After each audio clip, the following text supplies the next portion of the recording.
के standard form 4 पर discuss करना है। इससे पहले हमने फर्स्ट, सेकेंड और थर्ड पर डिस्कस किया है और इसमें आप देखेंगे क्या कि ये स्टैंडर्ड फॉर्म 4 क्या होती है और किस तरह के इक्वेशन को स्टैंडर्ड फॉर्म 4 कहा जाता है, और इसका अदर नेम एक क्लैरेट इक्वेशन भी होता है, और इसके जो कंप्लीट इंटीग्रल और सिंगुलर इंटीग्रल और जनरल इंटीग्रल कैसे फाइंड होते हैं, और उसके बाद कुछ एग्जाम्पल से आप ज्यादा से ज्यादा समझ में आ जाएगा। तो इस स्टैंडर्ड फॉर्म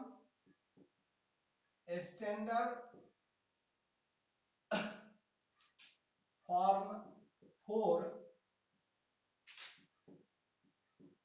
जब कोई equation z equals to p x plus q y plus function of p q के टाइप्स में होता हो, तो ऐसे इक्वेशन को स्टैंडर्ड फॉर्म 4 कहा जाता है। और ऐसे इक्वेशन जो z equals to p x plus q y plus f of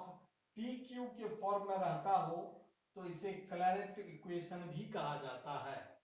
Claret equation भी कहा जाता है, और इसमें इसका जो कंप्लीट इंटीग्रल है,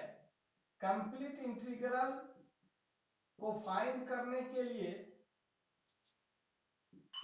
आप एक जितने भी p और q का वैल्यू है,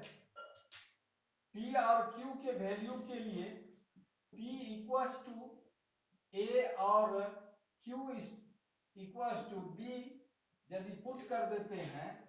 तो that is the complete integral of the Claret equation ax plus by plus f of ab हो जाता है। अब ये तो कंप्लीट इंटीग्रल हमको फाइंड हो गया है। अब इसके बाद जो है इसका सिंगुलर इंटीग्रल कैसे फाइंड होती है, तो सिंगुलर इंटीग्रल के लिए क्या करते हैं कि ये जो कंप्लीट इंटीग्रल है, ये जो कंप्लीट इंटीग्रल है, इसे पार्शियली डिफरेंशिएट करते हैं, partially differentiate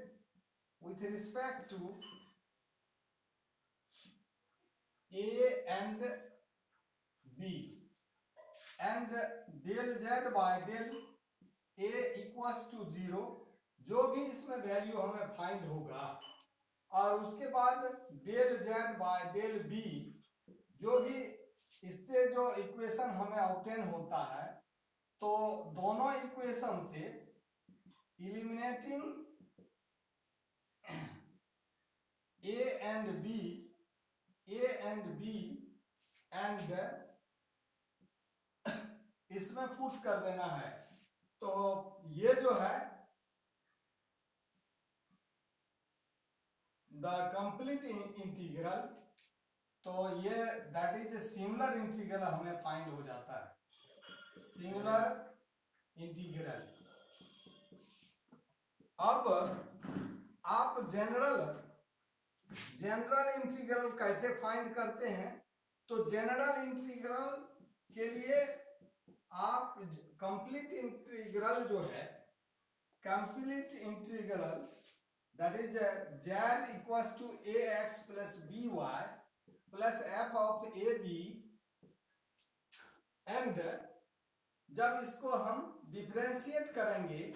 with respect to constant of a constant से आप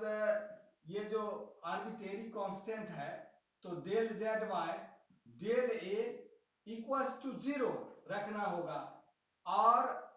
तब जो है इससे जो इक्वेशन हम ऑब्टेन होगा, और ये कंप्लीट इंटीग्रल के जो फॉर्म है, इसमें से इलिमिनेटिंग करेंगे आप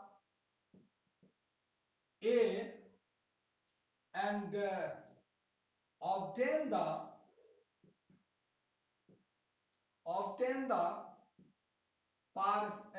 जनरल इंटीग्रल। तो इस तरह से हम कंप्लीट इंटीग्रल, सिंगुलर इंटीग्रल और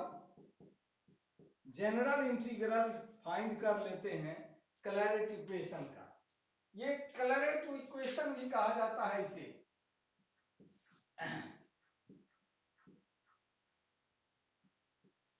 equation that is Claret equation. तो स्टैंडर्ड फॉर्म 4 जो है यह क्लैरेट इक्वेशन पर डिपेंड करता है। अब इसके बाद हेलो, अब इसके बाद जो है ओकर ज्वाइन कर दे मिलिंद, वह फोन कर ज्वाइन है।